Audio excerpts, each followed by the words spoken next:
চিকেনের অলরেডি অনেক রেসিপি আমার চ্যানেলে দেওয়া আছে, তোমরা দেখে নিয়েছো হয়তো, আর যারা দেখোনি নিশ্চয়ই দেখে নিও। আর আরও একটা চিকেনের রেসিপি নিয়ে চলে এসেছি। এই চিকেনটা আমি বলবো অবশ্যই ট্রাই করতে, কারণ এতটাই টেস্টি হয়েছিল। আর একটু অন্যরকমভাবে বানিয়েছি, রেসিপিটা পুরোটা দেখলেই বুঝতে পারবে। খুব সহজ রেসিপি, কারণ আমি আগেও বলেছি খুব সহজ সহজ রেসিপিগুলো কিন্তু আমি নিয়ে আসি, আর খেতে কিন্তু অসম্ভব সুন্দর হয়েছিল। তবে রেসিপি শুরু করবার আগে ছোট্ট একটা রিকোয়েস্ট, রেসিপি ভালো লাগলে কিন্তু অবশ্যই পাশে থেকো। তো চলে যাই রান্নাতে।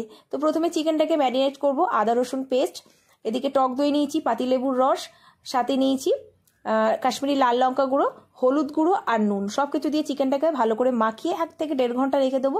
হাতে সময় কম থাকলে 15 থেকে 20 মিনিট রেখো। তো যাই হোক, ওদিকে চিকেনটাকে ম্যারিনেট করে এদিকে একটা মশলা বানাবো, যার জন্য কড়াই গরম করে তার মধ্যে শুকনো লঙ্কা, তেজপাতা, গোটা ধনে, গোটা জিরে, অল্প একটু মেথি, বেশি না, অল্প একটু মেথি, আর তার সাথে গোটা গোলমরিচ একটু ড্রাই রোস্ট করে নিয়েছি। এবারে সেটাকে দেখো একটু গুঁড়ো করে নেব, মানে একটা পাউডার বানিয়ে নেব।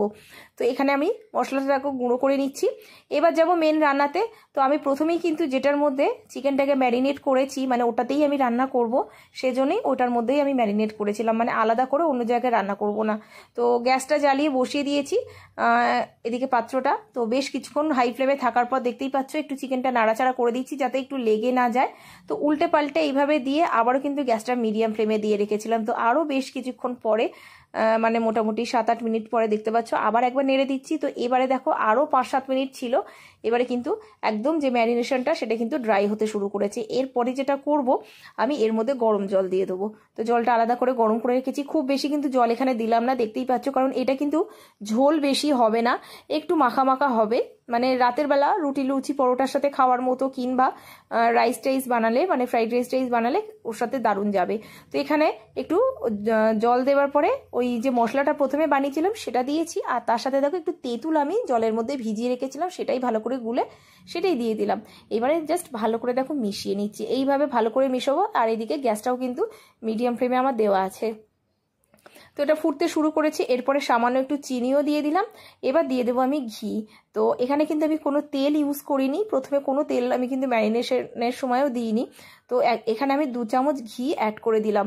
দেওয়ার পরে কিন্তু জাস্ট এটাকে আমি ঢাকা দিয়ে এবারে একদম লোতে রেখে দেবো যতক্ষণ না চিকেনটা রান্না হয়। তো বলেছিলাম একটু অন্যরকমভাবে বানাচ্ছি। তো দেখো এইভাবে বেশ কিছুক্ষণ রেখে দেবো। তো চিকেনটা কিন্তু প্রায় আমাদের রান্না কমপ্লিট হয়ে গেছে বলা যেতে পারে। কালারটা দারুণ এসেছে। তো একটু আমি নেড়ে চেড়ে নিচ্ছি, নেওয়ার পরে মানে উল্টে পাল্টে দিচ্ছি চিকেনটা, দিয়ে আবারও কিন্তু 5 মিনিটের জন্য একদম স্লোতে আবারও রেখে দেবো। তাহলেই কিন্তু তৈরি হয়ে যাবে আমাদের চিকেনটা।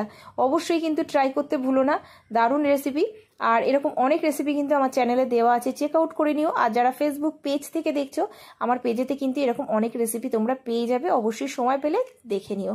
তো রেসিপিগুলো ভালো লাগলে কিন্তু অবশ্যই পাশে থেকো। তো চলো আবার দেখা হবে নতুন কোনো রেসিপির সাথে। ততক্ষণের জন্য ভালো থেকো, সুস্থ থেকো, টাটা।